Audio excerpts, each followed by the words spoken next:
Македонија во тага, по сето она што се случи во неделата во Кочани, каде што 59 лица, млади животи, го загубија животот, над 150 беа повредени. Знаете, секојдневно будно се следи состојбата на повредените, но македонската јавност будно ја следи и истрагата.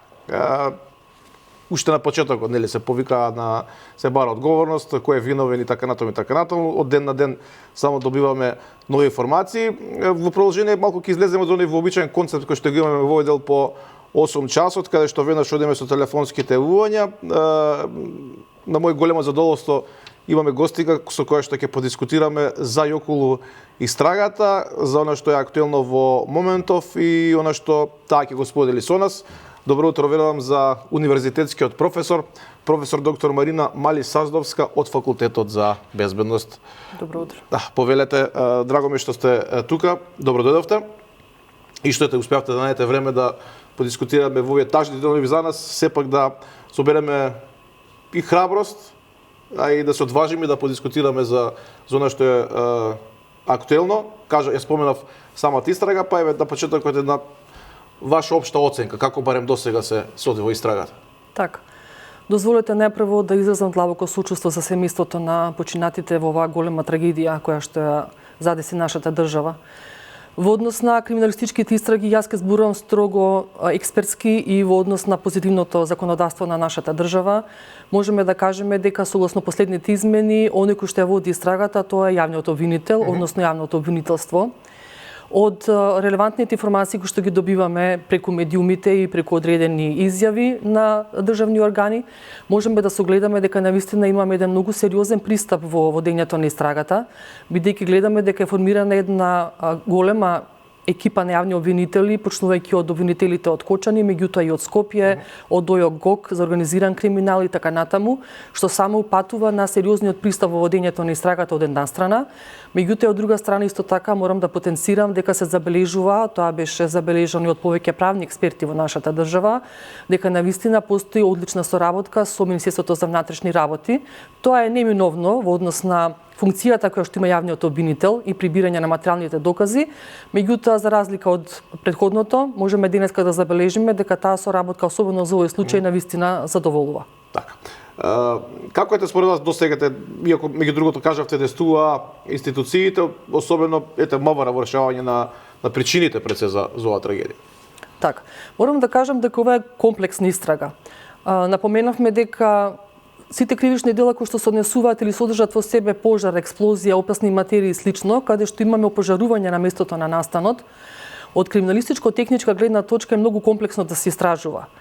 Тоа значи дека сите оние иницијални моменти кои што би можеле да ги имаме во однос на траги, предмети и така натаму, се изгорени и оттука е многу тешко да се изврши квалитетно целиот овој увид. Меѓутоа, од она што го имаме како информации во јавност, јас ке потенцирам дека ќе користам само информации кои што се од државни органи овластени, нели?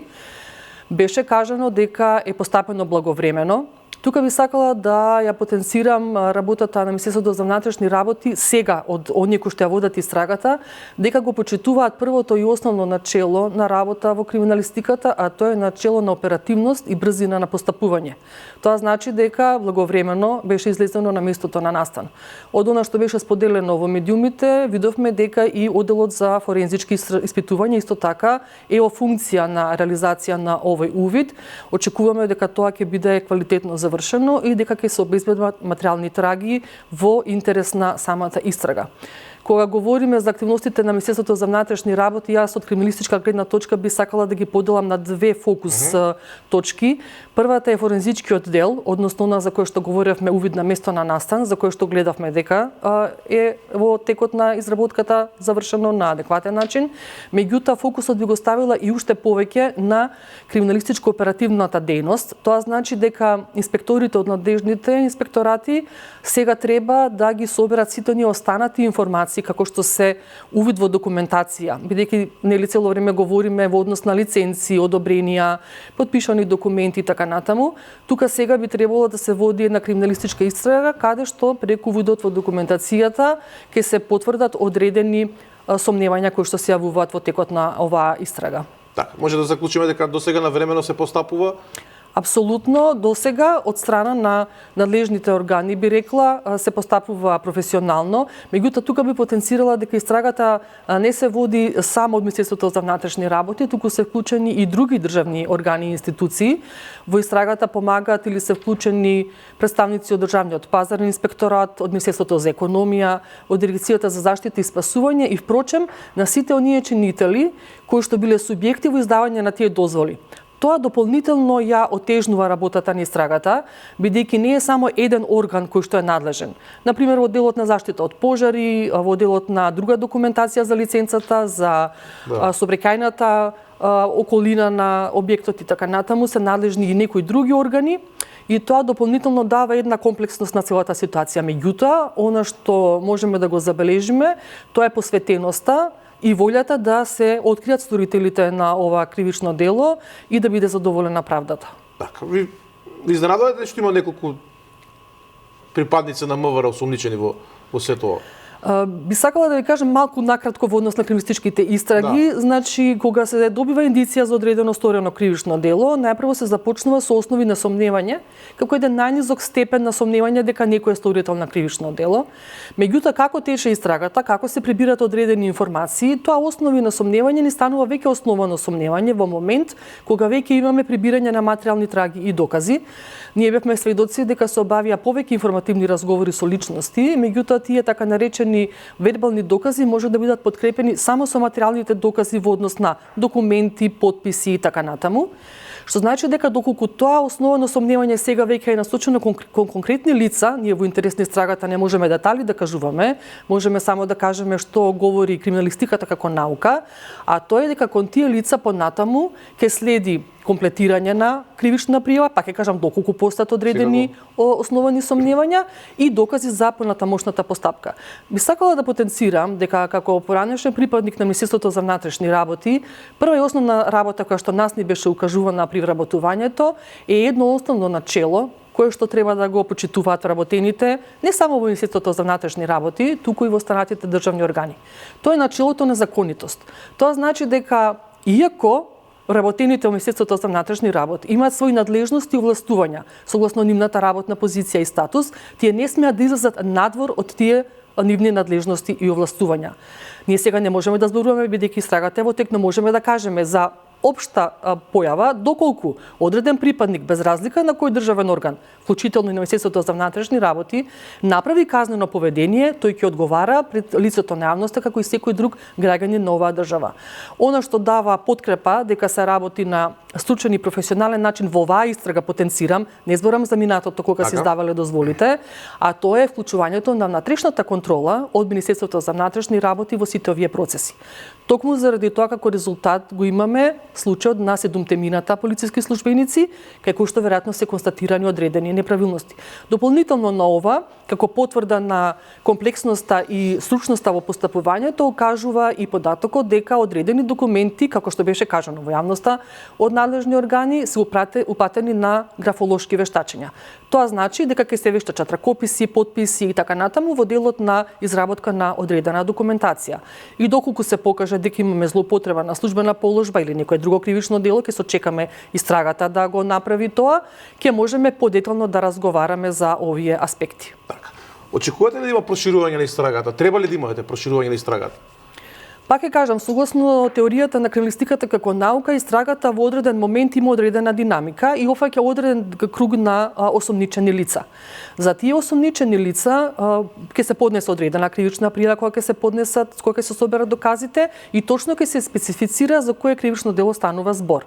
Понатаму јавниот обвинител ќе треба да процени дали врз основа на таа кривична пријава ќе се поднесе обвинителен акт, па ќе следи таа судска процедура и евентуално изрекување на казна за сторителите на кривично дело. Значи, тука имаме различни категории на лицето. Најпрво тоа е осомничено лице, потоа е обвинето лице и може, а не мора да биде и осудено лице. Тоа многу ќе зависи од квалитетот на самата криминалистичка истрага која што ќе се води и која што ќе следи. Но сакам да кажам дека од кога ќе се поднесе обвинителниот акт, дополнително ќе се превземат и други истражни действија со цел да се докажат наводите во обвинителниот акт. Во тие дополнителни действија кои што ќе бидат превземени, можно е да бидат офатени и други лица за кои што во почетокот на истрагата сме немале можеби индиции дека се вклучени од почетокот. Да, секако се разбира, генерално зборувам, можно е кај сите ситуации да се случат такви ситуации.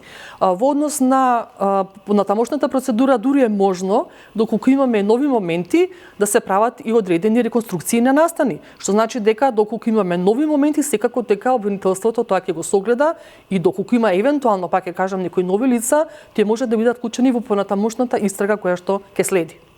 Ние често сакам мислете со ова ќе завршам, бидејќи нели после ваква трагедија луѓето барат одговор на многу прашања, будно ги седнеме секојдневно пресконференциите на министерот за внатрешни работи, тој сам вели сакам, но не можам да кажам. Што е нешто може да се сподели во овој дел со јавноста, што не? Како дел од самата истрага. Така, законската регулатива е многу јасна дека мерките кои што се преземаат, тие по природата на работите, значи на пример истражните действија и особено посебните истражни действија се со делот на тајност и конспиративност. Не се објавуваат податоци во интерес на истрагата, затоа што доколку се објават, може да ги компрометираме мерките кои што ги применуваме. Значи пак ќе кажам строго криминалистички, мораме да имаме почитување на законот кој што кажува дека мерките се применуваат на таен и на конспиративен начин. Од тука мораме да внимаваме што е она кое што ќе го говориме во јавноста, затоа јас и на почетокот напоменав дека ние можеме сега да зборуваме само за релевантни факти и податоци кои што веќе беа објавени од надлежни органи. Така. Јас ќе ви се заблагодарам за гостувањето, за одвоеното време и во овие денови на тага сепак да поразговараме со луѓе како вас, универзитетски професори кои што се и тоа како запознаети со сета ова проблематика, па веќе договоривме некои нови теми кои што ќе ги дискутираме, за кои што ќе дадеме малку повеќе акцент во иднина. Уште еднаш благодарам за гостувањето. Благодарам за поканата. Да.